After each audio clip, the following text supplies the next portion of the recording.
Just who is Buster Scruggs? Is he a wanted outlaw who roams the barren waste?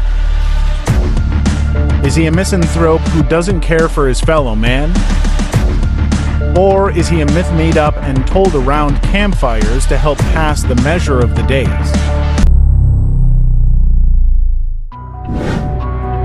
We know very little about the man named Scruggs, but here's what we do know.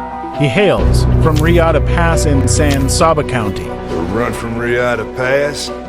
Which is in the county of San Saba. He's armed with two 1866 Remington Derringer 41 RF caliber polished steel pistols with yellow pearl grips. He calls them Senorita pistols. the Senorita pistols. He also carries a nickel-plated single-action Army artillery revolver with lacquered wooden grips. He's a damn good shot, and he knows it. Then there's his horse, named Dan. As for names, my horse is Dan. Ain't that right, Dan? But there's also a dark side to Scruggs. Well, don't let my white duds and pleasant demeanor fool you. I, too, have been known to violate the statutes of man, and not a few of the laws of the Almighty. He's a wanted man. What was his crime? Like other things about him, unknown to us all. We only have his wanted poster to refer to. Let's take a look. Wanted, Buster Scruggs, the misanthrope, dead or alive. If you want to know how bad a man was in those days, you only need to check if he was wanted, or if he was wanted dead or alive. Historically, some wanted posters offering an award contained that phrase. Thus, one would get an award for either bringing in the person or their corpse. The authorities made it permissible to kill them. So, we can only assume Buster's crimes were so heinous that he would be considered irredeemable. I would prefer not to. That's right. This guy, the scourge of the earth, the San Saba songbird, San Saba songbird, the herald of demise. herald of demise. I just said that. Thing is, Buster doesn't portray a ruthless killer. To be honest, he's kinda a doofus. A doofus you don't want to fuck with.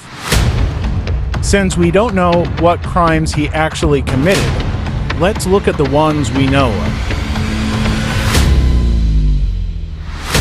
The Cantina, 5 outlaws, and a bartender. Whiskey's illegal. You're shooting ironwork. The Saloon in Frenchman's Gulch. Patron, Surly Joe. You play them cards, fancy Dan. Surly Joe's little brother, Ike. I want to see you outside. Wear an iron! But here's the thing about those murders. They were in self-defense, and completely unprovoked.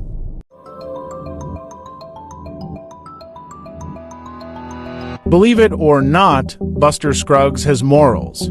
A man with morals isn't quick to kill. We know this because of the things he's said. Things like, I don't hate my fellow man. Buster Scruggs don't shoot nobody in the back. I'm not a devious man by nature. not only by what he says, but also by his actions. He amiably gives up his guns when asked to check them at the door of the saloon. How's policy? He asks his opponent if they need a count before shooting. Do you need a count? He also asks to join a game of cards instead of barging in. You gentlemen mind if I take his spot? Traits a killer, wanted dead or alive, wouldn't have. So, why would Buster Scruggs be labeled as such? Simple. It's because he's lightning with the blam blam.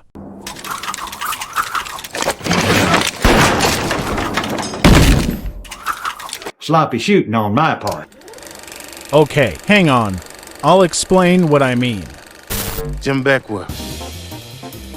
In the movie, The Harder They Fall, the character Jim Beckworth is known to be extremely talented with a gun. And just like Buster, he knows it.